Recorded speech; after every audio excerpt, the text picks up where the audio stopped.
All right. Shalom, Israel. Where the Israelite School Universal Practical Knowledge started at 1 West 125th Street, Harlem, New York, under Commander General Yohana. So like we're not affiliated with any other Israelite group nor any other Christian organization. All right, so tonight's class is the Brotherhood class. And everybody knows brotherhood is something very important within the Black, Hispanic, and Native American community. And it's something that's absolutely necessary when it comes to protecting our families, protecting our children, protecting our way of life that we're supposed to be keeping. You understand? And we're going to get into all of this throughout the lessons, of course. But before we get into it, I will say this. Put your name, city, and state for attendance. Do not forget to share these classes. All right, do not forget to share these classes. Share this class. Share it to your father, your mother, your brother, your sister, your friends, whatever, your homeboy, your homegirls, whatever the case may be. All right, especially if you know that they could be interested in something like this. All right, as well, send them these links, Akim. All right, and also Agwafian. Send them these links. All right. Further ado, y'all know how I start off. Because this is the Brotherhood class, all right? What is synonymous to brotherhood? Anybody online, all right, in class tonight? What is synonymous to brotherhood?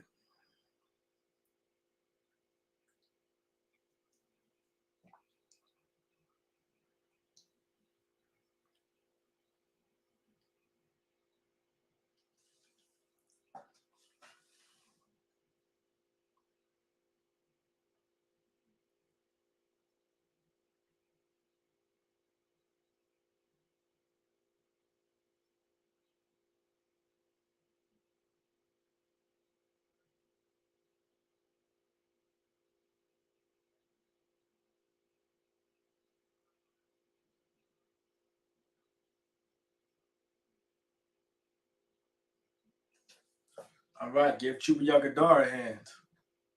Give Chuba Kazaki a hand. Most High in Christ. Most High in Christ. Brotherhood.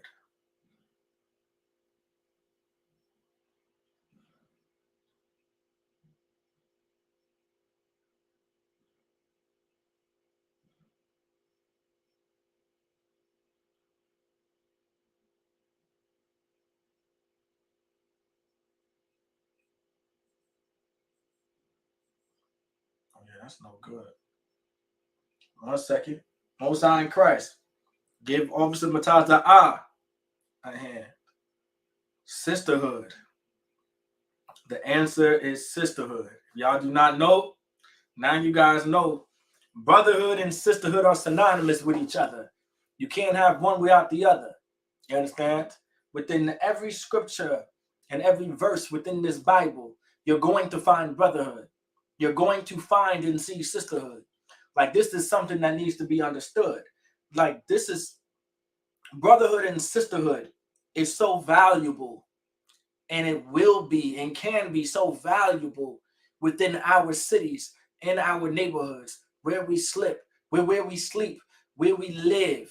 You understand? Where we go to school, where we go out inside and play, where we eat. All this is so important to know. Without brotherhood and sisterhood, we don't really know the direction of where we're supposed to go. Go outside in the Black, Hispanic, and Native American community, and you will see why brotherhood and sisterhood are so important. You'll see why it's important. And once I get through all these questions, of course, especially if you come to class every Tuesday, you will see why. You will definitely and see why I say these things. And you will find out why brotherhood and sisterhood is so important to have in our cities, our neighborhoods, the homes and families that we create. It's important. And so if brotherhood is synonymous to sisterhood, what is brotherhood and what is sisterhood?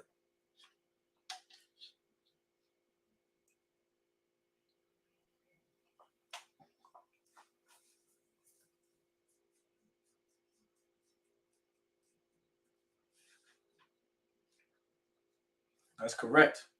Give Chuba Yagador a hand. Love. Anybody else want to give it a shot? Who else want to give me an answer? Who else got the answer? I want everybody to answer and be on the same page, especially if you guys can answer.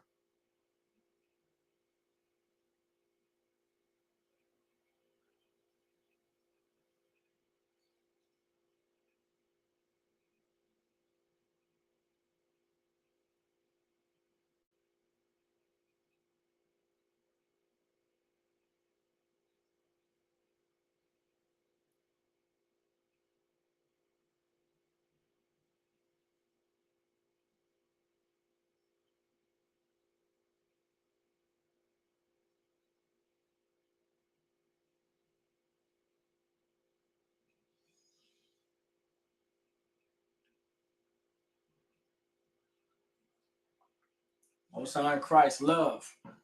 Brotherhood and sisterhood is love. One of the main things that we have a problem with within the Black community, within the Hispanic community, on those Native American reservations, right? One of the main things that we have a problem is we have two different ways of love. We have different types of love and how we love. We should never have different ways of loving each other. We should not have different meanings of love. Love should be no different from the next person. My way of love should be no different than the next person's love. We should not be loving each other differently. And that's one of the main things that we have. No thanks to Christianity. Because of Christianity, because of our oppressor, our people have been taught that they can love how they want to love. Love is what you feel and think it is. Love is what you make it. Love can be what you want it to be. And that problem is so destructive. That problem has destroyed so many cities and so many neighborhoods, so many marriages, and so many families. This stems from teaching our children and teaching our people that God can be who you want God to be. That's something that the Christian church teaches. God cannot be who you want God to be. You cannot create your own form of God. Well, I think God is like this. Well, I think God is like that. Well, I feel God might do this. I feel like God is all of this and all of that. That is blasphemy. God is God, and God says what he does and what he doesn't do. God says what he loves and what he doesn't love. God states what he likes and what he doesn't like. You understand? God tells you what he hates and what he doesn't hate. All right? God tells you who he's against and who he's not against. Like, this is throughout the Bible. You are not allowed to just make up. You're just not allowed to form and make up some version of God, your version of God. And that has destroyed so many families. All right? Because of your version of God and how you created God out to be and what you think God is and what you think love is. That's where it comes from. Thinking love is what you make it. Love is how you feel it is. And because you made your own way of love and you made your own version of God, now your son is now on the streets selling dope, selling crack, or a drug addict, or terrorizing and shooting up the block and probably facing 20 years to life without parole. This is the problems that we face within the Black, Hispanic, and Native American community when we create God and make our own version of God, which creates our own way of love. We now think love is what we think it is and what we feel it is. Love is how you make it. Love isn't how you make it, Ak. Love isn't how you make it, Akwaf. God isn't who you create him to be. There is no your version of God. There is no you feel like God is this. There is no you feel like God is that. God is the Most High, and the Most High explains everything through these scriptures of what he likes, what he dislikes, what he loves, what he hates, what he's against, what he's for. So like you, it's just plain and simple. If you truly want to stop the violence, if you want to stop the whoredom, if we want to stop the prostitution, if you want to stop the drug addictions, if you want to stop the selling of dope within the Black, Hispanic, and Native American community, if you want to come up with the solutions for the Black, Hispanic, and Native American community, it starts separating yourself from that goddamn Christian church. It starts from you believing that love isn't what you feel and think it is. It starts with you realizing God isn't who you want him to be. All right? That's what we have to realize. And I hope, and of course, I know all of y'all realize this in class tonight. All of you understand it. I pray that you do. If you don't, you may not want to stay in class for too long because you're not gonna like the message. All right. Now, with that being said, to my next question.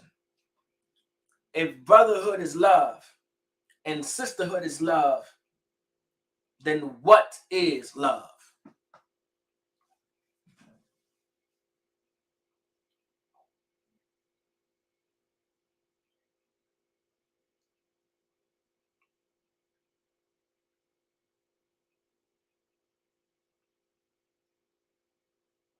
Don't forget to like, share, and subscribe, all right?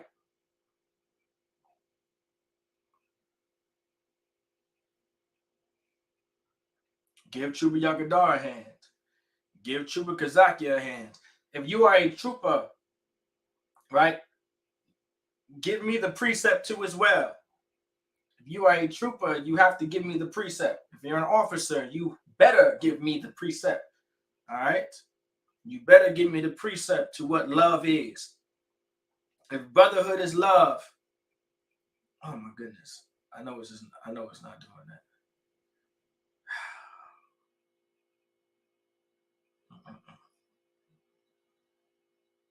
That's true. Officer Mataza, give him Officer Mataza a hand. Chuba Kazaki, Chuba Yagadar did it perfectly. All right, I need you to give me my precepts as well, Akim. Troopers, definitely officers, I need my precept. Chuba Yagadar is on point. He gave me my precept. What is my precept? That is not it. Not it whatsoever.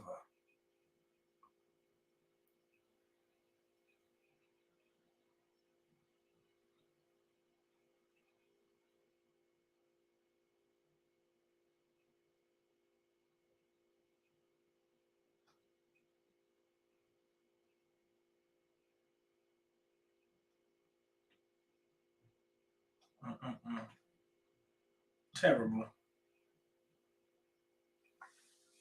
Okay, Most High in Christ. Give Chuba Kazaki a hand. Give Officer Matasa a hand. Now let's get it on the screen. I see all the brothers put it in. Yes, that is correct. Love is keeping God's laws, statutes, and commandments. You guys are on point. Like, this is what love looks like. You understand? Love looks like this. Caring about your community looks like this. Like, if you truly give a damn about the Black, Hispanic, and Native American community, it's supposed to represent this scripture right here alone. All right? It's supposed to represent this. All right? This is the only course of action that we are going to take. This is the only course of action that's actually going to fix the Black community the way we want to fix it. If you truly want the solutions to all of your problems, it's in one word alone: love. Love is going to fix the Black community. The problem is y'all don't know what love is. The problem is we have created our own way of love. We feel like we have been taught to feel and think that love can be what we want love to be, instead of what God says love is to be. This is the issue that we have run into in the Black, Hispanic, and Native American community. 1 John chapter 5, verse 3 says, "For this is the love of God," meaning this is what love is right here. This is the love of God. If you are some filthy, disgusting Christian, all right, and I want you to understand this, and this is coming from the bottom of my heart. This is coming from the top, the bottom, the left, the side, the right of it, whatever, of my heart. You filthy, disgusting Christian. You are not, all right? You are not to create your own way of love. For this is the love of God. If you're some filthy, disgusting Christian, And I want you to understand this. All right? This is coming from the Lord too. If you're some filthy, disgusting Christian, all right? And I want you to think about it. I want you to, if you're still a Christian in my class, I want you to dig real deep on what I'm about to say. And y'all may not like it. You're not going to like it at all. 1 second. You're not going to like it at all. Or maybe you will. All right? When it says, for this is the love of God, Christians believe, y'all Christians out there, y'all believe that you have the love of God. You go to church every Sunday. You catch the Holy Ghost. You're sanctified in the name of Jesus. You're covered by the blood. And you truly believe that you know what the love of God looks like. But you don't. Because you are a filthy, disgusting Christian. And the Lord wants us to stop being filthy, disgusting Christians. For this is the love of God. That's the love of God.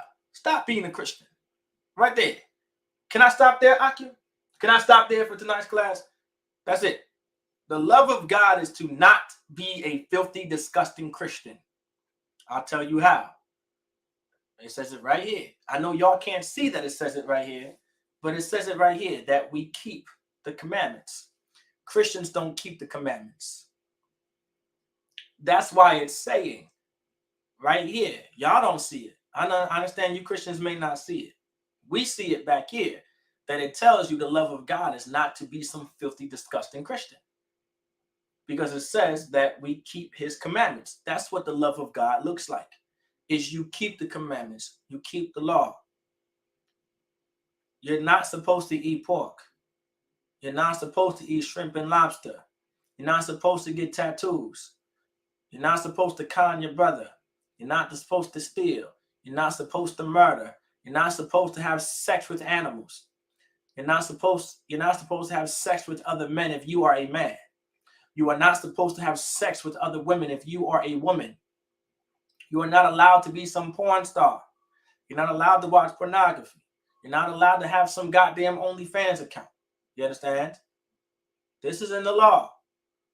Dig real deep and you'll find these scriptures. They are in the law.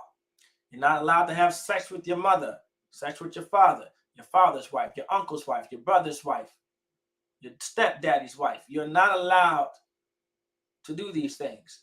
Not allowed to have sex with your sister. All right? Your auntie. None of that. You're not supposed to have sex with these people. There are guidelines and rules and regulations that the Lord set up for us to follow. The Lord set up a framework for the Israelites to live by. If I haven't said it in tonight's class, if you are so-called Black, Hispanic, and Native American, you are the Israelites. You are God's chosen people. You are who God saved out of Egypt. You are who God gave his laws to and his statutes and his commandments. That is who we are as a people. All right. The Lord set up a framework for us to follow and to live by. And we have to follow it obediently. Because that's what love looks like. Is keeping the commandments. You understand? You're not supposed to steal, not supposed to murder, not supposed to get shape-ups, not allowed to wear dreadlocks, not allowed to smoke weed and get high. You're not allowed to smoke, period. You're not allowed to abuse medicine. All of this is in the law. You're supposed to obey what the prophets tell you. You are to obey the prophets. All right. You are to obey what the prophets tell you to do. If you go into these scriptures, whenever a prophet tells you to do something, you are to do it because that is a commandment. That is a law. How many of us knew that obeying a prophet that God set up was a law in the Bible? Anybody in class tonight? Did anybody know that was a law? Y'all let me know if y'all knew that was a law.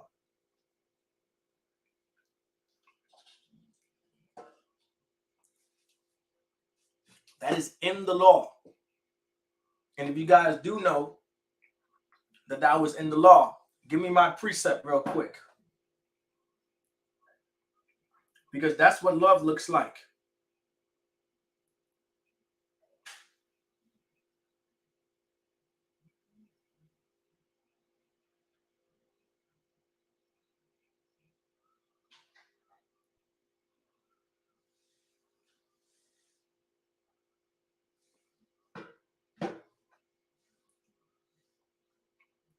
Right? Not when I was in the world. Come. You are to obey a prophet that the Lord set up. That is in the law. You can find that in Deuteronomy chapter 18 and also 17. You are to obey the words of the prophets. All right? You are not allowed to set up your own government and to do your own thing. These are things in the law. Whoredom, not allowing your daughters to be a whore or some prostitute or some filthy, disgusting slut. These are things that you are not to do because the law says for us to not do them. And that's what love looks like. And his commandments are not grievous. So like you. His commandments are not grievous, meaning they're not hard. They're not hard whatsoever. But life can be harder than it is when you don't keep God's laws, statutes, and commandments. All right? Life will be absolute hell, and life will continue to be absolute hell if you do not keep God's laws, statutes, and commandments. And that is something so very important to understand. All right? Something so important to understand. All right? You are not allowed, right, to not keep the law. And that's why you're some filthy, disgusting Christian. You're some filthy, disgusting Christian, and it makes me sick because of how weak Christians really are. Christians are just really weak. They don't really want to do anything in life. Christians are lazy. They don't understand what it means to fight. They don't know what it means to just have a backbone, argument. They really don't. Christians are just weak. Spiritually, they're weak. Mentally, they're weak. Emotionally, they're weak. Physically, some of them are weak. You understand? Christians are just weak. Really, they're just weak. They don't have any strength behind them. But once you keep these laws, statutes, and commandments, you have a strength that can overtop any physical strength. You understand? You have a strength that no one else has once you keep these laws, statutes, and commandments. There's a strength the Lord is going to give you that he's not going to give to everybody else because they don't keep the law. But you do. You keep the law. So it's given to you. As long as you keep these laws, statutes, and commandments, you're good.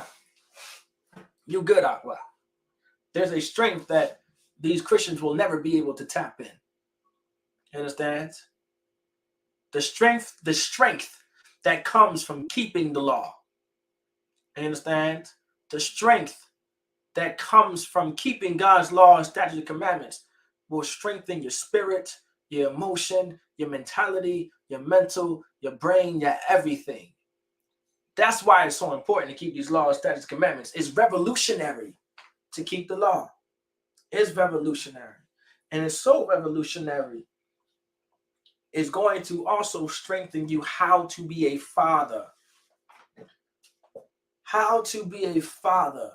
The Black, Hispanic, and Native American home suffers every single day, every day of the week, every day of the month, because we have not been taught how to properly father our sons and to properly father our daughters. This is something that we have to learn.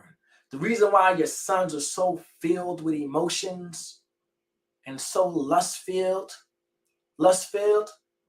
because we have failed to teach them how to properly love God. And they have become weak. They have become weak under their lust. They have become weak under their emotions. They have become weak under a woman. They have become weak under vagina. Do you know how many men are weak under some vagina, Akim? When they got a piece of tail in front of them. They are just absolutely weak. So weak. Horrible, horribly weak. And this comes from not being able to properly father our children and father our families and father our neighborhoods and father our cities. Did anybody know that being a father didn't just have to do with being a father of your children? There was a way to be a father of a nation, to be a father of a city, to be a father of a neighborhood, and to also be a father of the house. You understand? There's a way to be a father, and we need to learn how to be a father. All right? And can anybody tell me what is the first step of being a father? Can anybody tell me what's the first step of being a father? Anybody tell me what is the first step of being a father?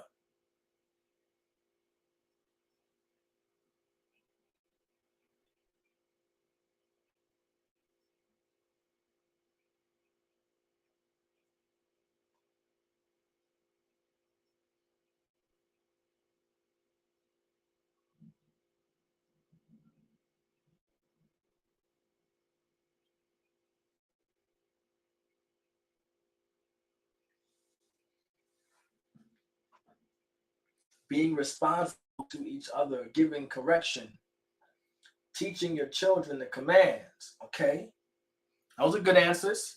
Those are good steps of being a father. That is, those are steps of being a father. Those are characteristics of being a father as well. So give those brothers a hand. Give Chuba Yakadar a hand. Give Chuba a call a hand. Keeping the laws and commandments. Yes, that is a way to be a good father. Give Chuba Kazaki a hand. He went straight to the honey. He went straight to the honey Akim, to the milk and honey. He went right there. He went right there. He said, listen, keeping the commandments is being a good father. That is true. First things first, let me teach y'all something too as well. And I want y'all to teach it just like this one day and say it like this. All right. To the first step of being a father is first you have to be a good man. All right. To be a good father, you have to be a good man. If you want to be a good mother, first you have to be a good woman. If you're just a terrible man and some terrible woman, do not expect to be a good father and don't expect to be a good mother. There is no way for you to be this outstanding father if you're just a terrible person. You understand? If you are not a good person, if you're not a good man, if you're not a good woman, then don't expect to be a good father. Don't expect to be a good mother. It's impossible because you're just terrible. And what makes you terrible? What makes somebody not good? Can anybody tell me what makes somebody not good?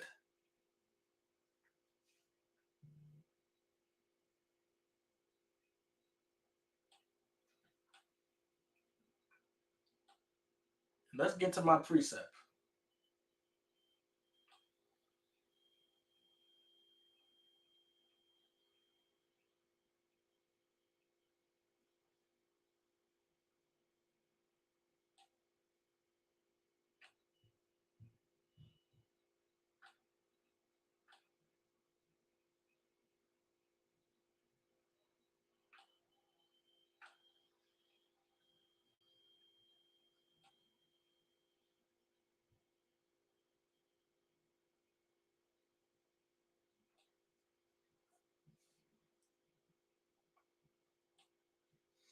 A person not keeping the commandments, being a talebearer, right?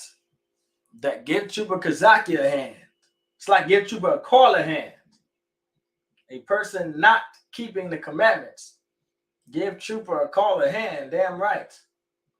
Give Chuba Kazaki a hand. Goes against the laws, statutes, and commandments. Exactly. Like this is what makes you a terrible person.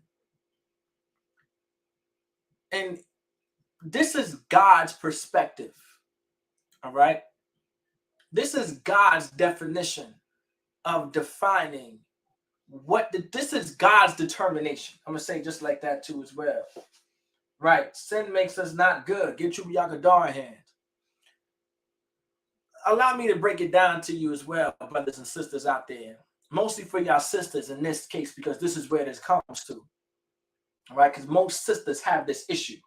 All right, most sisters have this issue right here. All right. You do not determine, if you are a sister, you alone do not determine what makes a good man. You don't know the beginning of what makes a good man. You don't even know where to start when it comes to what makes a good man, a good man.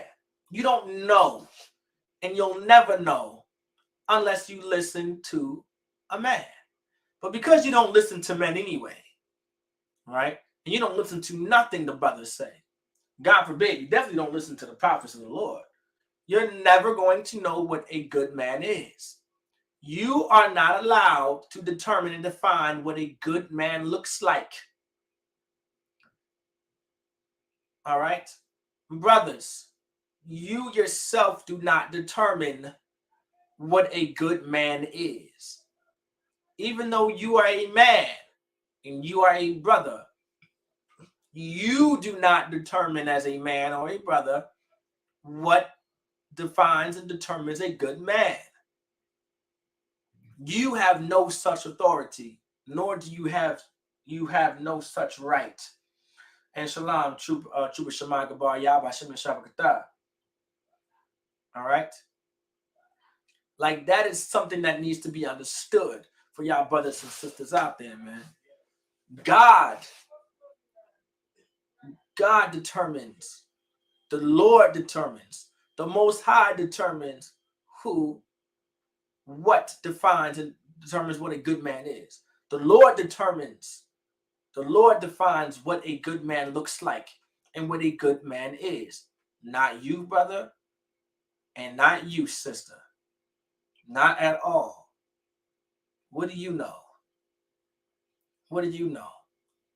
And brothers have to realize, all right, we have been following the definition and the determination of what a woman believes what a good man is. Y'all give me some examples out there of what a sister talks about what a good man looks like and what a good man is. Y'all give me some examples. And today I'm kind of outside, so I don't really know. I've heard some things. What are some things y'all have heard? Remind me. Jog up my memory.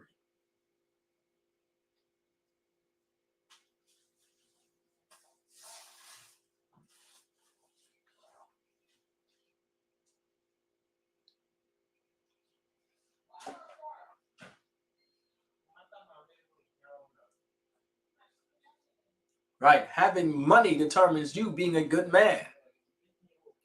Women have been taught by our oppressor. No thanks to America. All right. And I want y'all to understand it like this. Black women are not to blame. All right. They are not solely to blame. Our oppressor has a big part in destroying and conforming our sisters to their beliefs and philosophies. And no thanks to America, and no thanks to our oppressor, women believe that the characteristics of a good man is having money. Money is what makes a man good. Not his conscience, not his actions, not what he does, not what he says, but money. Money. Money, money, money, money. You can be some filthy, disgusting child molester. As long as you got money, you're a good man. You can be some serial killer and some murderer. As long as you have money in your own place, in your own car, you are a good man. As everybody see how naive that mindset is? Can anybody see how dangerous that mentality can really be? That mindset has ruled the Black community. That mindset has ruled the black household for so long now. Look at the outcome of it. You have opened, sis, you have opened your legs up. Sis, you what is Chuba Call said a sister told me she waiting on the Lord to send her a man to submit to her on those terms. Right. Listen, the brother said a sister told me she waiting on the Lord to send her a man to submit to her on those terms. Well, I'll be damned. The Lord is going to send you a man to submit to you as a sister. I never heard such blasphemy before. The rib of Officer Mataza Kara systematically taught women to not trust or value a man. That is true. That is true. That's exactly what our oppressor did. Trooper Yagadar. He can be immoral, a liar, theft, etc., as long as the banking is yikes. And sisters love to be lied to, don't they? Sisters rather a liar than someone to tell them the truth at times. There's some sisters. All right. But that's not really on topic, though. All right. But this mindset, this mentality has ruled the black family and the black household, the Hispanic family, the Hispanic household, the Native American families and reservations and cities and neighborhoods and communities. That mentality has ruled our people for so long. Look what it did. And sis, you have opened your legs up to men that you had no business opening your legs up to. Simply because he has money and he puts some food in your belly. He says some nice words to you. He puts some food in your belly. He has a house or his own apartment, his own car. He pays 50%, if not 100% of the bills. And that's a good man to you. But he's some filthy, disgusting child molester. Or he's some murderer. Or he's some liar. Or he's some thief. Or he's just some horrible person. Y'all sisters open your legs up to horrible people and then blame us. Y'all blame men for you opening up your legs to men. You are the one, sis, that opened up your legs to these filthy, disgusting men that are horrible because you were not giving the wisdom to who you should open your legs up to. And no thanks to Christianity, our sisters have opened up their legs to men that they had no business opening their legs up to. And listen, same for you, brother. You have slept with sisters and laid down with sisters you had no business laying down with because you know nothing either. You know nothing either. You was raised under Christianity. And Christianity is such a feminine woman spirit. All right. Christianity is a soft, weak, feminine woman spirit. Does everybody understand that? There's no ounce of masculinity in Christianity. There's no ounce of masculinity in Christianity at all. It's nothing but feminine weakness, softness. Like that's Christianity. And men and women have been raised and built off of this spirit of Christianity that is so weak and so soft, and that has become destructive. And through our oppressor teaching this philosophy of Christianity, and because of the spirit of Christianity, and because of the religion of Christianity, there's no real protection in the Black, Hispanic, and Native American community to defend other Black, Hispanic, and Native American men, women, and children from these things that we face in everyday life, all right, in the cities and neighborhoods that we live and grow up in. We have to be defended and protected from a lot of things that we have no idea we need to be protected from. For an example, all right, for an example, we have to be protected from child molestation. We have to be protected from the alphabet community, the rainbow cats. We have to be protected from Islam. We have to be protected from the spirit of from murdering each other and stealing from each other. These are things that we have to be protected from. You understand? We have to be protected from making terrible decisions based off of our feelings. We have to be protected from ourselves. We literally have to be protected from ourselves.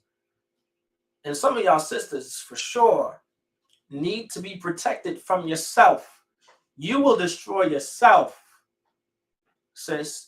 Sis, you will destroy yourself if there wasn't a man over you.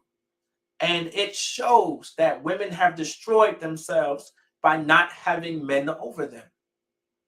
You understand? Brothers, it shows that by brothers being raised by women alone, right, they have ended up destroying themselves by kicking a strong black man out of the house and out of the home and out of the cities and out of the neighborhoods, right? Caused our children to grow up and destroy themselves. No normal mindset of a human being is going to sell themselves dope and crack and coke and heroin, knowingly that it's going to kill them in the long run. That's not a normal mentality. All right. You're not going to keep smoking cigarettes, right? You're not going to, if you know that smoking cigarettes is going to give you lung cancer, right? You're not going to keep smoking cigarettes, are you?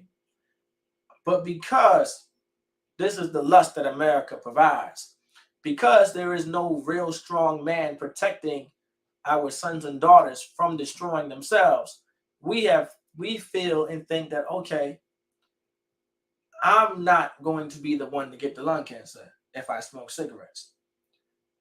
Every brother and sister feels like they're not going to be the one to get it. Just like some of y'all brothers out there that love to have sex with whores and prostitutes. You think that you're not going to be the one to get the HIV. You think you're not going to be the one to get the AIDS. You're not going to be the one to get the chlamydia. You're not going to be the one to get the gonorrhea. You're not the one that's going to get the herpes. You're not going to be the one to get the warts. You're not going to be the one to get the HPV. You are above this. Because you believe you are above this, because you believe you're covered by the blood. That's where being covered by the blood comes from. You believe you're personally covered by God. And you're covered by the blood. And you're covered by the blood of Jesus. And you sanctified. That mentality grew into you believing and thinking that you are different than everyone else. And it's not going to happen to you. All right. It says, Christianity teaches God knows your heart so you're safe in all you do. Right. Christians teach all this. Right? That's perfect. Give Chupi Dakadar a hand.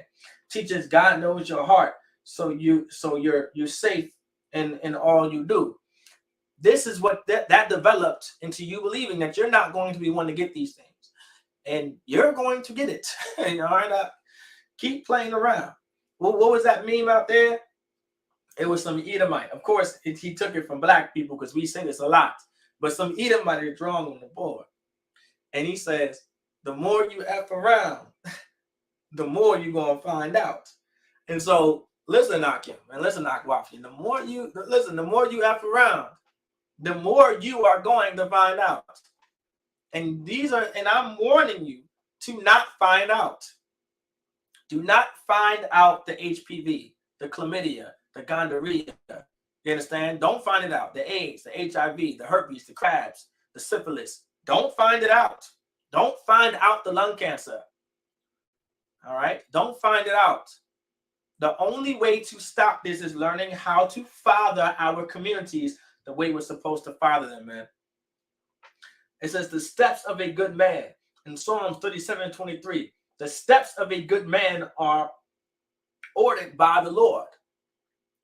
If you want to be a good father, first things first, you have to be a good man. And to be a good man, what defines a good man is ordered by the Lord. And he delighteth in his way. What are things ordered by the Lord? That's talking about his laws, statutes, and commandments.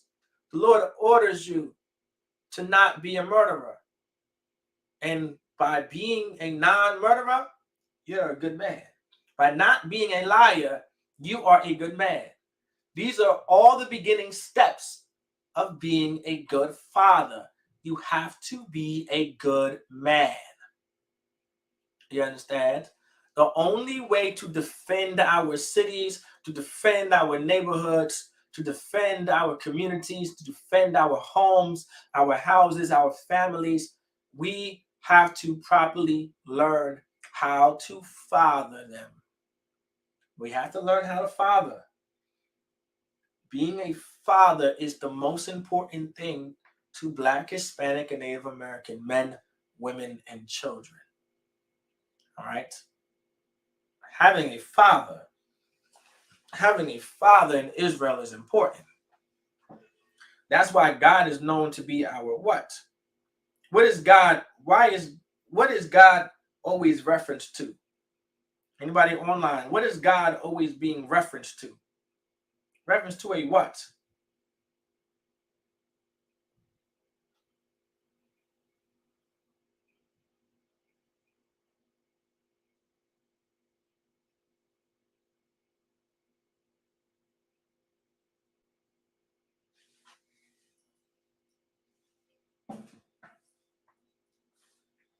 Get you Yagadar had a father. There's a reason why.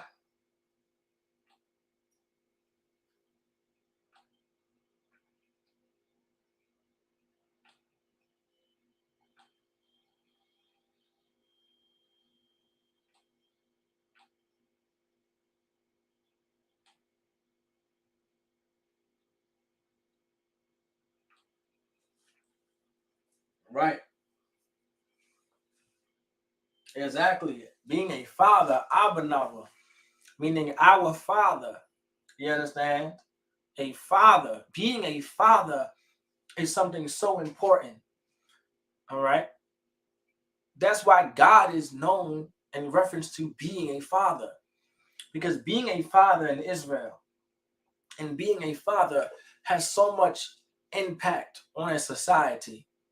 Having a father, being raised by a good father, of course, as well, and being under a good father and being nurtured under a good father, you will see the difference. You can be able to tell a man and a woman that was raised by at least a decent father. You understand? Or just a father in general at times. All right. Of course, some of our parents and our fathers and mothers before us, of course, they did the best that they could. And I want y'all to know that too.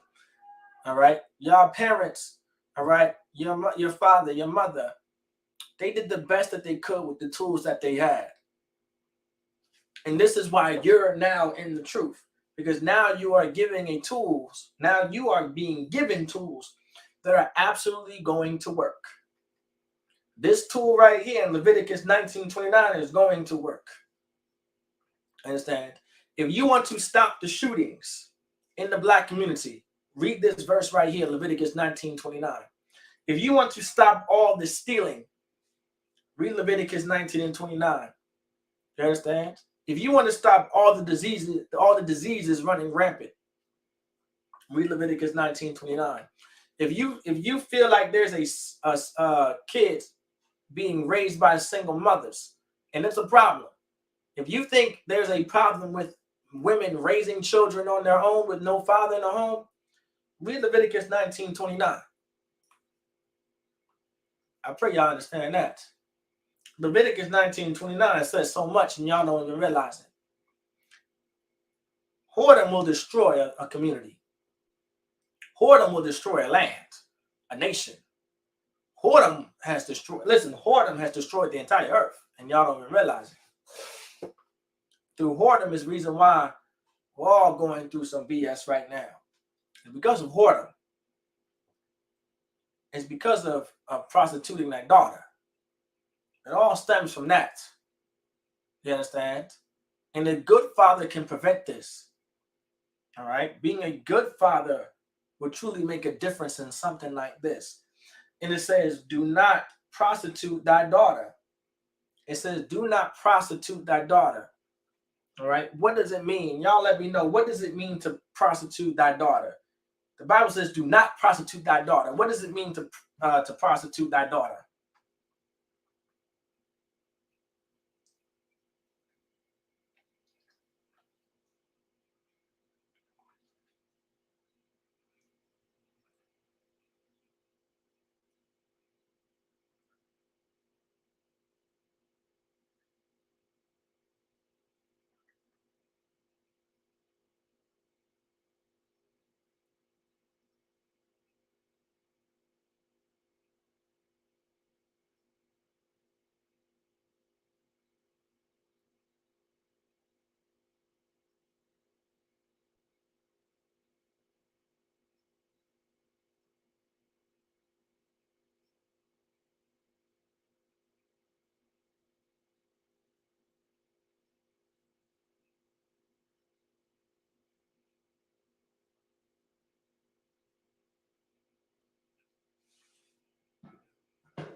giving her over to money, okay? Giving her over to men for money, okay?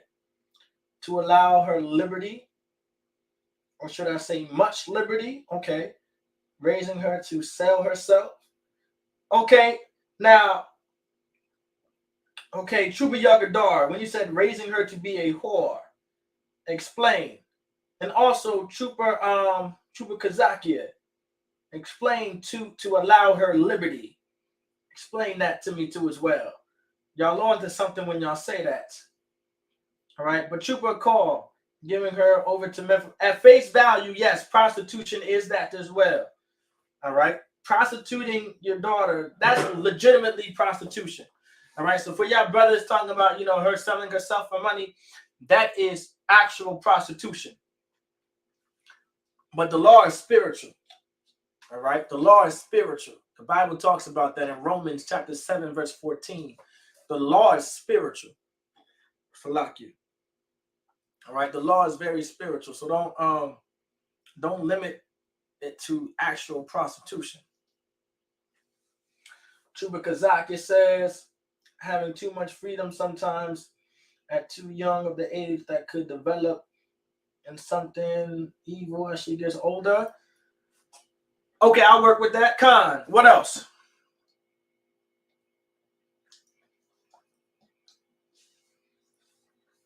And also to let me see. It could lead to true prostitution. Right? It could lead to true prostitution. Not teaching her marriage. Oh goddamn! Give you a goddamn man. Hold on, I'm trying to read it. I'm trying to read the screens. I like it, but I already seen something I liked that Chuba Yagadar said. Not teaching her marriage is sex, so she gives herself to many men for a reward, money or otherwise. Okay, I like. Okay, Chuba Yagadar. These are good answers, by the way. Akim. Chuba Kazakia, give Chuba Kazakia a hand, Chuba Yagadar a hand, give Chuba Lakal a hand, like you guys are on it. All right. A mother sleeping with many men and not teaching her to be a woman according to listen, these are all good answers, Zach. This is what it means to do not whatever y'all just said, that's what it means. Do not prostitute thy daughter. There is a way to prostitute your daughter without even realizing that you are making your daughter become a whore. That's why the next line says, to cause her to be a whore. There are ways to prostitute thy daughter without actually selling her, right, for money. Hold on, let me see. The rib of Amataza Kara, not teaching the value of herself and allowing her to be with a man and not hold her sex. Right. Give the rib of Mataza Kara a hand. Damn right. Like these are ways to prostitute that daughter. Now, so like y'all know, I'm gonna just give it to y'all raw. All right, I'm gonna just say what y'all said, but I'm gonna give it to y'all raw. I'm gonna give it to y'all One West. You know how much I love y'all, and how much I'm just gonna go straight forward. I'm gonna go all One West with it. All right, I came in that waffy, and that's just it. All right, there's a way to prostitute thy daughter, and I'm gonna go back off. I don't like to say piggyback, so like it.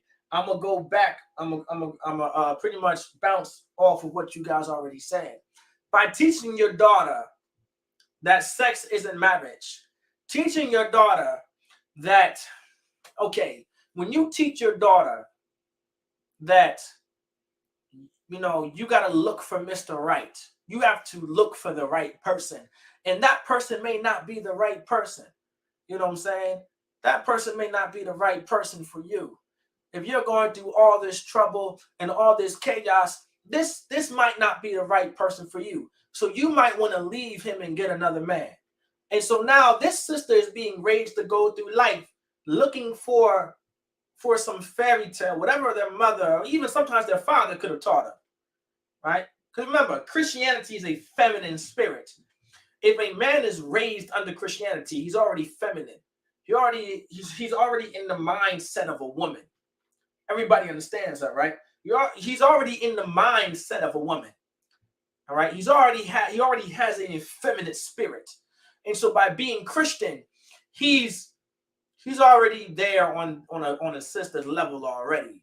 he's intertwined with his feelings. He's in touch with his feminine side by being a Christian. You understand? And so because of so, he's also teaching his daughter, and you got to look for Mr. Right. I was Mr. Right for your mother. You was weak for your mother, for her mother. All right? You was weak for her. You were soft for her. You had no backbone for her. She told you what to do. She forced you into what she wanted you to do. You were forced into doing these things. You understand? Like, this is what happens. So now you got the father and the mother too as well. But if you're getting taught, if you're teaching your daughter, right, and you're teaching this young sister, you gotta look for Mr. Right. And Mr. Right is however you define him. What makes a man right? What makes a man Mr. Right? There's only one thing that makes a Mr. Man. I want to see how many of y'all get it. Let's wipe the Christianity off for y'all. I know y'all probably know the answer without even me saying that. What makes Mr. Right Mr. Right? Can anybody tell me what makes Mr. Right Mr. Right? Y'all let me know. Y'all let me know what makes Mr. Right Mr. Right. I want to see how many of y'all get it. I want a sister to answer. Salakia. If any sisters in class, I want you to answer what makes Mr. Right Mr. Right in the world. Not you, I see them out.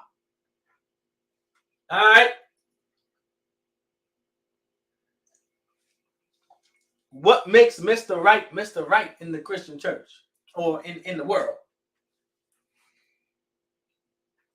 Okay, Sister Anna came through right on time. Sister Anna, give me the answer too. I want a sister to answer. What makes Mr. Right? Hold on. No, Salakia, Chuba Kazakia. The question is, what makes Mr. Right in the world? Khan. Yeah, Khan, I disregarded Khan. What makes Mr. Right in the world to a sister? What makes this a good man to a sister? Right? What else makes a good man to a sister besides the money? What makes Mr. Right? Can anybody tell me? I want a sister to answer this too. What makes Mr. Right? What makes a sister really like you? Especially in the world. Some of y'all sisters in the truth got it too. Don't worry. We know all sisters are the same in a way. In a way, not all sisters are the same, but this right here, sisters damn near are synonymous in agreement with, no matter who they are. Some sisters have damn near formed a cult. Let me see. In the world, there's someone that provides for a woman and holds her in high regard. Okay, that's a little okay. Nah, that is true, sis, but not quite. There's one unanimous definition that sisters will always agree with that makes a good man Mr. Right, and they'll ignore everything else. And it's not the money. The answer is not money. Happy wife, happy life type of guy. I can't say the N-word on it, but Khan. Khan. Not that. It doesn't. Not just that. Y'all let me know what. Listen. A man that chases her. Not quite. Sisters do love to be chased. That's true. All right. I barely chase my liquor, so I don't chase sisters. I'll tell you that. I don't even have a chaser for my liquor right now. So, for one thing, I ain't chasing no sister. And so, Lakia, for anyone out there, all right, anyone out there tuning in from a different city, same city, whatever, if you want a brother in the UPK, put your bid in for him. All right? Put your bid in for him. All right? Plenty of brothers that need sisters back here.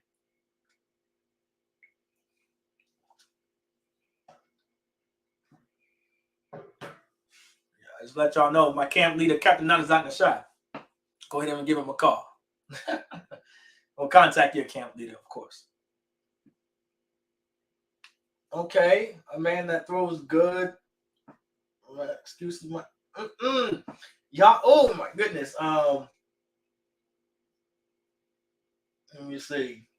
Shit makes her toes curl. Now, la down the begging knee type of brother. Oh man. Okay, I'm gonna give y'all all one more chance. Y'all saying good things. But y'all need to wipe the, maybe if I wipe, think Christianity, maybe. Think Christianity. And what makes Mr. Right, Mr. Right? What makes a good man a good man? And all sisters will agree to this one unanimous definition of what makes a good man. Everything else, they can deal with everything else. Sisters can deal with everything else as long as you are this. As long as you do this for me, right? Not the pastor. Anybody else want to give it a shot? I'm gonna give y'all one more time. So True Kazaki, he put in his thing.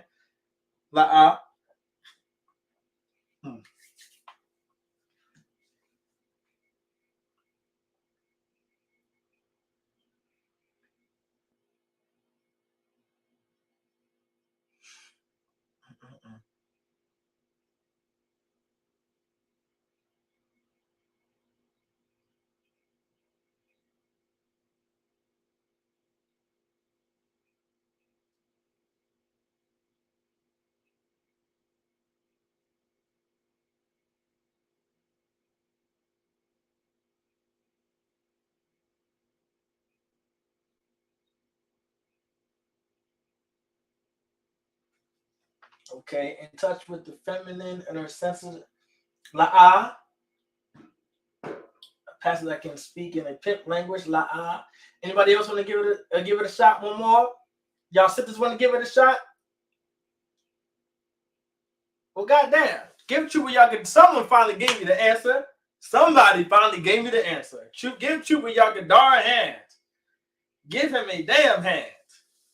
I thought the sisters would have got it first. All right, I thought the sisters would be able to get it first from me, but no sweat. The brother had to be able to give the answer. Faithful only want her. That's what makes Mr. Right, Mr. Right. That's what makes a man a good man in the Christian church and in the world, or even in these regular small boyfriend and girlfriend relationships. Right? All right? That's just that. This brother could be a child molester. This brother could be some pedophile. This brother could be a murderer, serial killer, selling dope, selling coke, in and out of prison.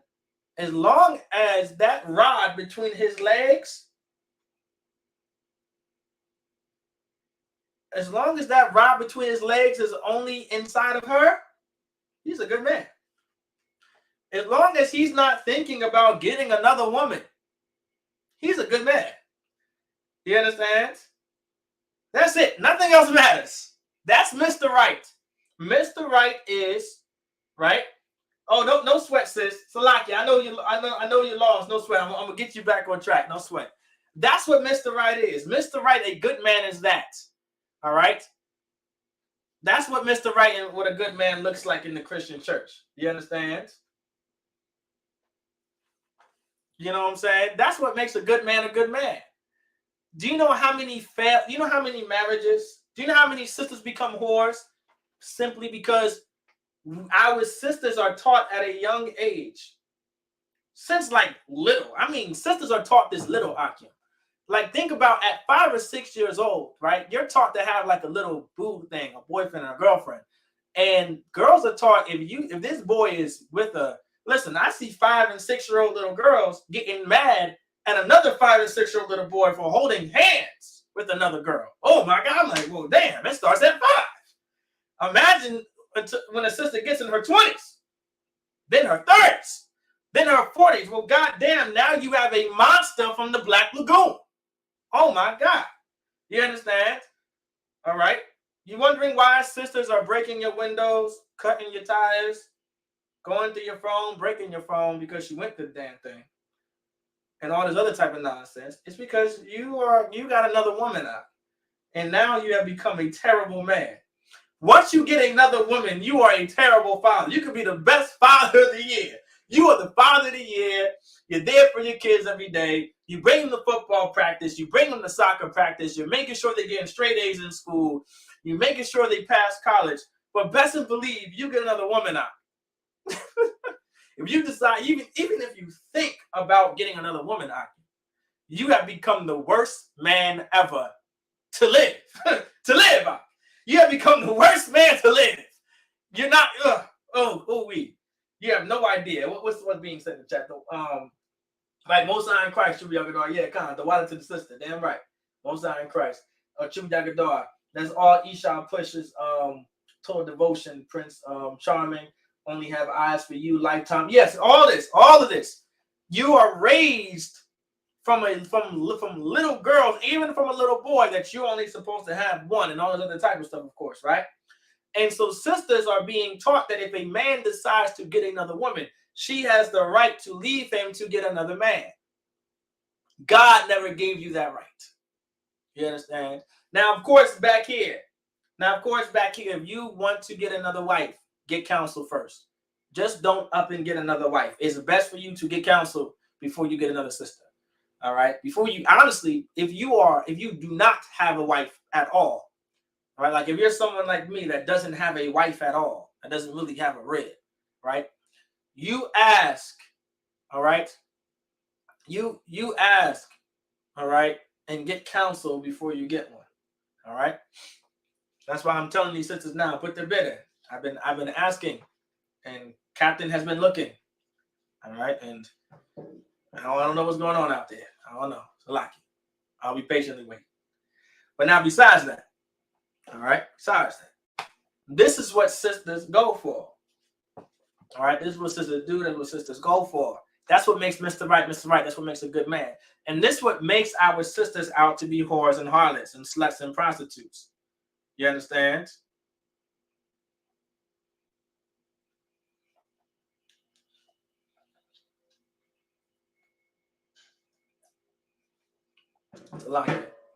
Our sisters have become such whores and harlots.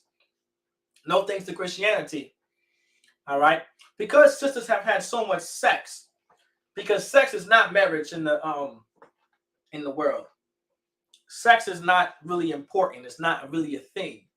And so because our sisters are having sex with so much men, and they're experimenting the rainbow and tasting the rainbow and having all kinds of Skittles in and out of their mouth and body and whatever, right? Size matters. Now size is a thing. If you're not the right size, then that's it. She gets to move on too. If you're not pleasuring her the way in bed, because she's numb to sex. She's numb to pleasure. Some of y'all sisters out there, for y'all whores out there, you guys are numb to pleasure because you guys are so goddamn nasty. All right, you guys are so nasty. You guys are just so erotic. You guys are just so whatever, so goddamn horny, I guess. All right, you can't feel pleasure anymore from men. You can't, it could be for any reason because you had so many men, or you have no men at all, and in your bedroom sounds like a goddamn barbershop every night. You can't feel pleasure anymore. You don't have any more pleasure. All right? You can't feel nothing. You're numb to it. And so now when you're in and out of relationships, this man cannot please you the way you want him to please you because you've been such a whore, or you've been so lonely for your entire life, and you've been using things that you're not, I'm going to say not supposed to be using, but you have been using things that could affect what's downstairs. No man can please you. No man can pleasure you the way that a man is supposed to. And now you leave this man, or you don't want to be with this man anymore because he can't please you the way you want him to, that you want him to please you as, or whatever the case may be. These are problems that occur. This is what prostitutes our daughters, right? This is what makes our daughters into whores. Teaching your daughter, right, that if he don't got no money, if he don't got no bread, if he don't got his own house, his own car, you don't give him no cat. You don't give him nothing. You don't give him no kitty. What was that song? What was that song from? Was it Nicki Minaj? No, it wasn't Nicki Minaj. think it was Cardi B and Meg Thee Stallion, right? One of the things was, how'd it go? Y'all probably know how it go. It said, broke niggas don't deserve no kitty. I know that's right. How many of y'all remember that? How many of y'all remember that verse and that slogan? How many of y'all heard sisters screaming that out loud when that song first came out? Broke don't deserve no kitty. That's right. Y'all remember that? How many of y'all remember that? I remember it clear as day. I remember hearing a bunch of this loudmouth sisters screaming it. This is what that turned into. Yes, Khan, Shuba Shemagabar, he heard it. That has stemmed from teaching your daughters, right? That stemmed from teaching your daughter to not to look for men that have money and wealth. Right, the song WAP. There we go. Right. All right. Teaching your daughter, look for men that have money. And if they don't have money, don't go for it. If they lose money, you leave them. Don't be a brother that loses money with a sister. Ooh-wee. I can't imagine the pain. I can't imagine. They proud, right? They're proud to be prostitutes, right? They're being proud whores. I can't imagine a sister leaving me when I'm broke. I think that's heartbreaking, Aki. I don't know. I would never want to go through that pain. A sister leaving me and I'm broke on my last leg. Damn. You're only with me when I'm up, but when I'm down, you out. Damn. But these are the kind of sisters you have to also look out for too, Aki. And this comes from being a terrible father. This also comes from not being a father. This also comes from America taking fathers out of the home and systematically destroying the Black, Hispanic, and Native American community. Like this is where all of this comes from. All right, and we pay a price for it. Now I might have to give it to y'all. All right, possibly. There's another way that you can prostitute that daughter. And I want y'all to think marriage. Think marriage. I want y'all to think marriage. And think of another way that can prostitute that daughter and make her out to be a whore. Y'all let me know.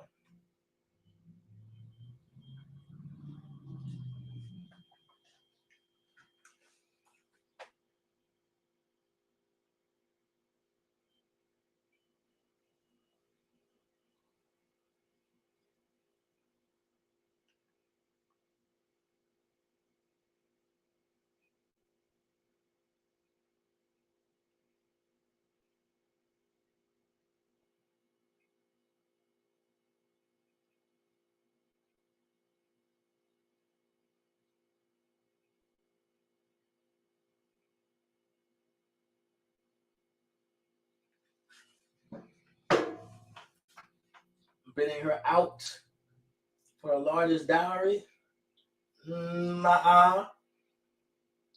Arranged marriages. Not so much arranged marriages.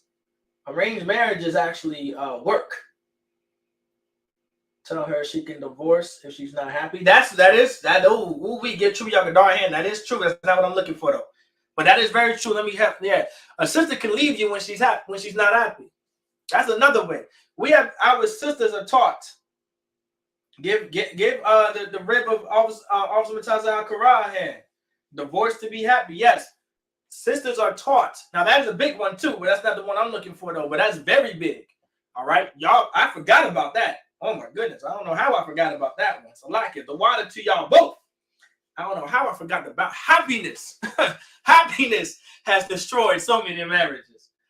All right. As if you're going to be happy forever. I guess you're supposed to be happy every single day of your life, right? You're supposed to be so goddamn happy. Well, let me explain something to you, sis. You're not always going to be happy in a marriage, all right? Being a wife is actually more being a wife and being a husband, all right? But we're going to talk about being a wife. Being a wife is more about being unhappy than anything. Being a husband is actually being more unhappy than anything. Because it all deals with sacrifice. It all deals with compromise.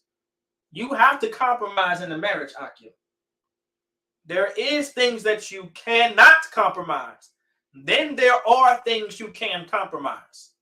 I pray that everybody understands what I'm saying. There are things you can compromise. Then there are things that you cannot compromise in a marriage. And if y'all need more on that, like a marriage counseling or something like that, y'all just call the school number and I can definitely give that counsel, especially Captain Nazat Nashad can give that counsel for sure. All right. But for sure, there are things you can compromise and things you cannot compromise. But marriage does deal with compromise and sacrifice. And sometimes those compromises and sacrifices may make you the most unhappy person ever. But you're not forever going to be unhappy. If you are unhappy every day of your life, then you truly have a problem. That's a sign of a mental illness. If you're unhappy every single day, you have to get that checked out. Understand? Like I tell brothers and sisters all the time, feelings come and go. All right. You're not always going to be happy, just like you're not always going to be sad. You're not always going to be mad. You're not always going to be angry. You're not always going to feel sleepy. Like these are feelings, and feelings come and go. But love is forever. They got an option with the Christian church that the UPK does not give. Right, exactly. The Christian church gives an option of divorce. There is no divorce back here. We're in it in the long run, sis. We're in it in the long run. But to give it to y'all for time's sake, brothers and sisters are in a goddamn relationship for 10 to 12 years. Or maybe as low as 2 to 3 years. If that sister wants a ring and she don't get it, that's it. If that sister don't get marriage, legal marriage, that's it. It's as if that relationship never happened. It's as if you wasn't having sex with her at all. Because sex is not marriage in the world. Sex is just sex in the world. You could be together with a sister for 4 to 5 years. If you don't get on one knee and propose to her and give her that ring, she's leaving you out. As if nothing ever happened. Some sisters won't even have sex with you or marry you if you don't give them a ring. And that destroys the family structure. And that destroys the black community. You're not going to marry your brother because he doesn't give you a ring or legal marriage?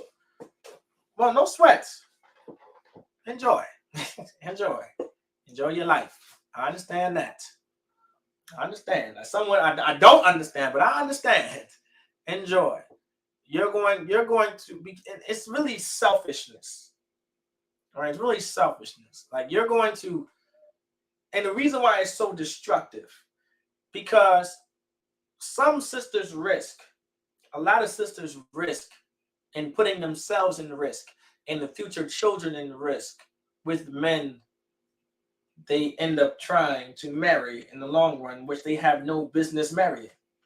Like that's why if you ever run into the truth as a brother or a sister, that's why you get taught that sex is marriage and you are taught to carefully choose who to marry because this is a lifelong decision. And your lifelong decision should not be based on some celebration or some ring or some jewelry or some big event or some wedding. It should be based on what is right and what is wrong, what's moral, what isn't moral. Like these are things you have to think about. What is right, what is beneficial. Has nothing to do with a wedding or a ring or etc. etc. If you're basing who your man is going to be based off of him giving you that, then you're going to run into a terrible man. You're going to run into a terrible man. If you're a sister, you're going to run into a terrible woman. If you're basing off that, okay, I want this sister because I want to be able to have this sister based on the principle of me being able to have a wedding with her and give her a ring and things like that. You're going to run into a horrible sister that way. And you're going to hate your life for the rest of your life. And sis, vice versa. Kana Makan, the marriage license means more than the relationship, the family, right? Give all some time to Al-Quran hand. Right, the piece of paper, aka Esau's permission, slip for marriage, right? Give Chuba Yagadar a hand. All of that stuff is really just evil. There's evil intent behind it. Evil things can be used with it. All right. Legal marriage is not pushed back here. We don't push legal marriage. It's a very touchy subject because it's dangerous. You want to be wary of it. You want to be very wary of that legal marriage, Akim. Be very, very wary. You can't, just be wary. Get counsel before you do. Before you want to do something like that. You're going to get counsel and we're going to tell you no. I'm going to tell you no. Don't call me. If you want to hear yes, don't call me. Second thought, you're going to get no. That's a lie. You're going to get no from everybody. It's a trap. Get Chuba Kazaki and you're going to get no from everybody. Don't call, you can call any. You can call the general. You can call the captains. You can call any officer. You can call me. Call me. Call me first so I can tell you no. I retract what I say. Please call me so I can tell you hell no, don't do it. It's dangerous. It's dangerous. There's no real reason to it. There's no real reason. Brothers and sisters will give you reasons why you can do it, and they're not real valid reasons. You'll see that in the long run. All right, in the grand scheme of things. But it says, do not prostitute thy daughter to cause her to be a whore, lest the land fall to whoredom. Like the land has fallen to whoredom. You understand? Like this is something a father can prevent. Because of single mothers running rampant in the community, single mothers raising the children now, no fathers in the home, men on drugs and crack and coke and selling dope in and out of prison. Like our structure has been toppled.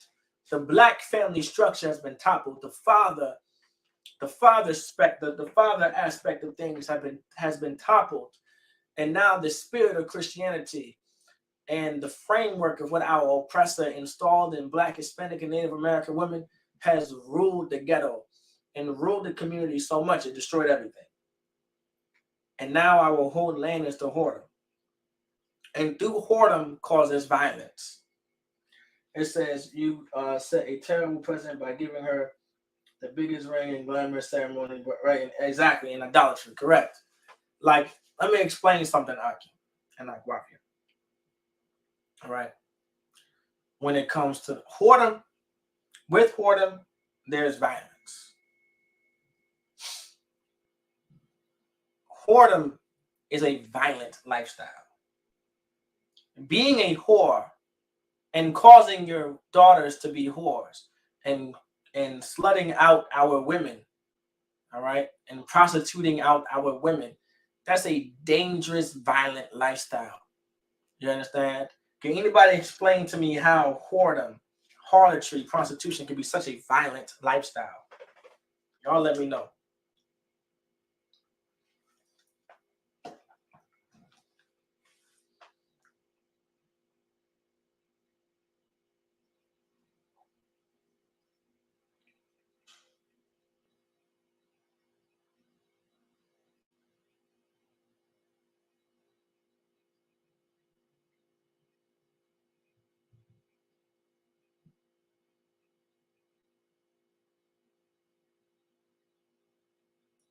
Y'all let me know.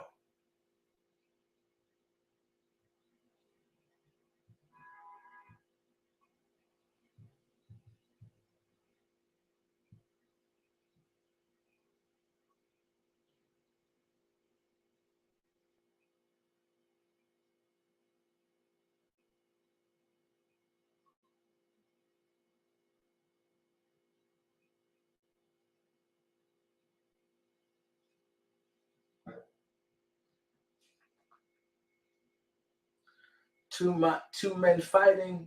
Well, let me start with Chuba Yagadar. I say, okay, most of your beefs in neighborhoods be over brothers sleeping with the same chick. Okay. Give Chuba Yagadar a hand. Chuba Kazakia, two men fighting over one female or multiple. Give Chuba Kazakia a hand. Men fighting over a woman, diseases. Right. Give Chuba Shemai Gabar a hand. Chuba Yagadar, brothers sell drugs to get more whores. Right. Give Chuba Yagadar a hand again. These are all good answers. Whoredom causes violence. All right. Being a whore causes these violence. If you don't want to lose your son to gunplay and gun violence and running drills and spinning blocks and spinning bins, how many of y'all know what it means to run a drill? I'm from up north, so y'all may not have heard this before. Does anybody know what it means to run a drill? Y'all let me know online. What does it mean to run a drill? Y'all know what it means to run a drill? Y'all, it's like, I don't know how I caught that. I dropped my liquor in, but I caught it. Must have been of the Lord. Does anybody know what it means to run a drill? Most High in Christ, get you with Shemai Gabar hand, drive by. That's what it means to run a drill. It's like spinning the block. It's like spinning the bin. Right, it's like killing, right, Chicago killing season. Right, I'm from Chicago, right, I'm from Chicago, killing season, right, run a drill.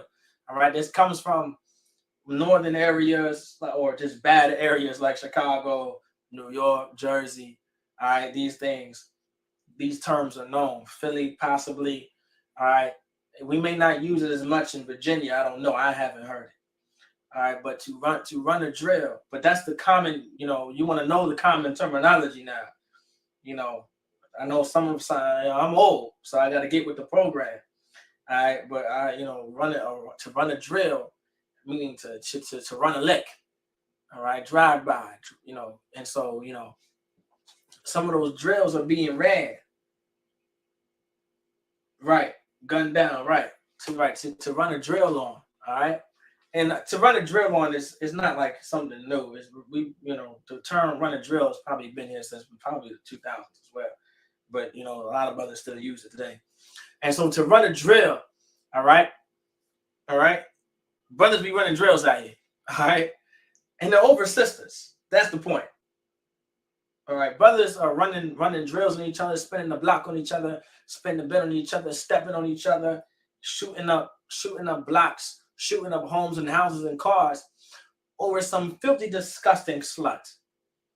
Imagine your son is going to die in some drive-by because of some slut.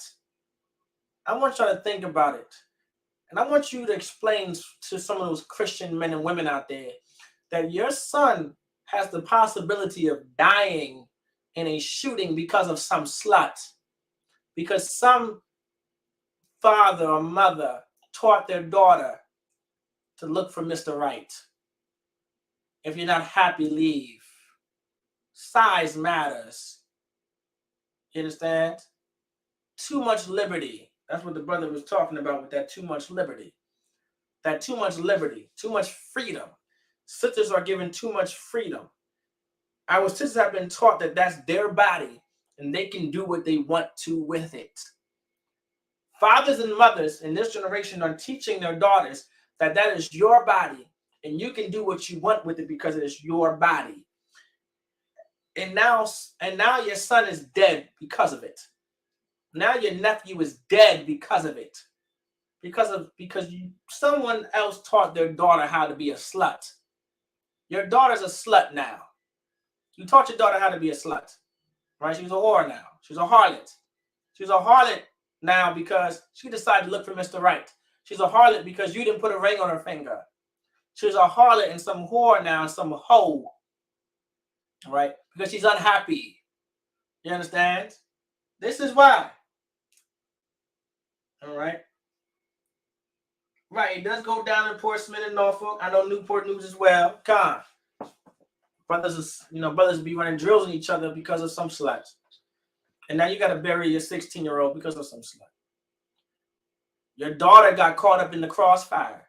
Your little cousin, your little nephew, your little niece, your little nephew got caught up in the crossfire of some lick and some drive-by or some drill over a slut. Over some whore, over some hoe. That's the reality that we live. Only if we learned how to father properly and be a good man and to be a good father, we can prevent all of this. If you want to prevent the shootings, if you want to prevent the violence, if you want to prevent the death toll rate, You want to prevent in and out. Brothers are in and out of prison over a whore or over some bitch. Imagine you are doing 10 years, a 10-year bid, a 15-year bid, or a 5 to 6 year bid over some hoe, some harlot, someone who's going to give their box to 5 other men while you're incarcerated for running some drill or spinning the block or getting into some fight or brandishing some weapon on someone because you wanted to fight for this whore's honor. I guess you're shooting the block in this whore's honor. You're beating your brother up to a pulp in this whore's honor. You must be robbing this brother in this whore's honor. Giving so much honor. Y'all give honor to these hoes, don't you? Y'all must give honor to these hoes out here. These brothers in the world is be giving honor to these hoes. These brothers are doing 5 to 10 to 6, 20-year bids over hoes out. That must be honorable to do. That must be honorable. That must be the most honorable thing you can do nowadays. Go to jail for some slut. Go to prison for this whore. Because and while you're in prison, she got 2 to 3 to 4 to 5 more rods in her. Well, I'll be damned. Listen. And the land become full of wickedness. That's the wickedness, Ak. The wickedness is the shootings, the violence, the killings, the death, the in and out of prison, the in and out of jail, child support, all this other stuff. All of this is because of teaching your daughter, of prostituting that daughter, and teaching your daughter how not to be a whore according to God's eyes. This is why these things are happening. This is why it's very important for us to love. This is what love looks like right here. To not do these things. To not prostitute that daughter. This is what love looks like. I just taught everyone within the 2 hours how to properly love. This is how you love. This is how you do it. There is no other way to love but this way right here. Does everybody understand? You love by preventing your cities, your neighborhoods, your towns, your families, your homes, your houses. You love them by preventing whoredom, by preventing harlotry. And this is how you do it right here in Leviticus 19:29. This is how you do it. It's right here, right in front of you.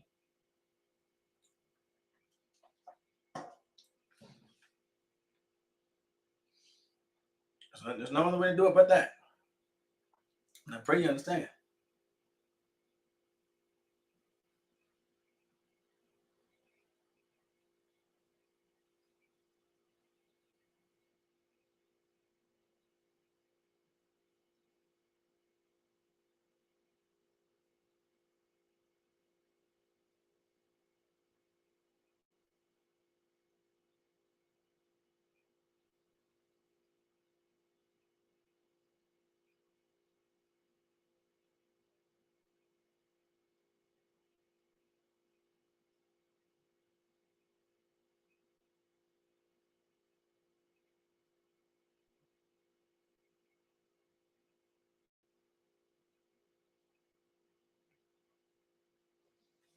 I'm sorry, Christ. Chubukazaki. Kano Khan.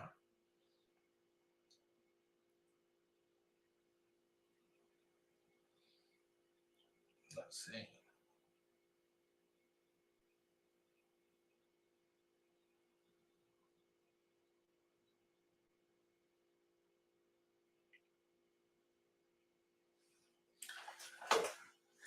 All right. Let's see if I can back this up a little. No, I'm fine right here. That's what we're doing. All right, Aki. With that, we're going to get the security announcements. All right, security announcements. We are the ISUPK, started at 1 West 125th Street, Harlem, New York. Rule for new brothers and sisters. When a new brother or sister comes into the school, they are off limits for 6 months. They are to be saluted only. They're here to shed themselves of the world. If they need transportation, the teacher will arrange it. After 6 months, if a brother or sister has an interest in a particular person, he or she must get permission from the head to speak to a brother or sister. There's another 6 months in which the brother and sister will court each other. After this 6-month period, the brother and sister will get permission from the head to marry. Tithes, which is a commandment.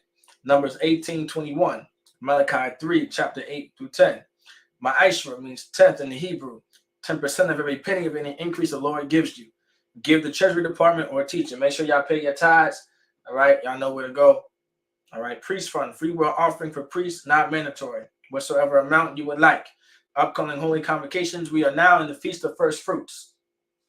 If y'all do not know, we are now in the Feast of First Fruits. 50 days is when we close the Feast of First Fruits, which should be, I believe it should be the 29th of May. It should be May 29th. I'll double check that I'll give that information to next class, but I'm almost positive it's then, but it's 50 days. So right now, once the Feast of Unleavened Bread ended, we run right into the Feast of First Fruits. There's no opening the Feast of First Fruits. There's just a closing, so we'll do a Sabbath service. That feast will be in Virginia for sure. It'll be in Virginia. We'll look for a location to have it, and we'll make sure we keep that in mind. All right. And so now with that, I say shalom. Yahweh Ba'ashem Yahushai Brakathum to the brothers. And shalom. Yahweh Shamar Alathan Ba'ashem Yahushai to the sisters. With that, shalom. Wa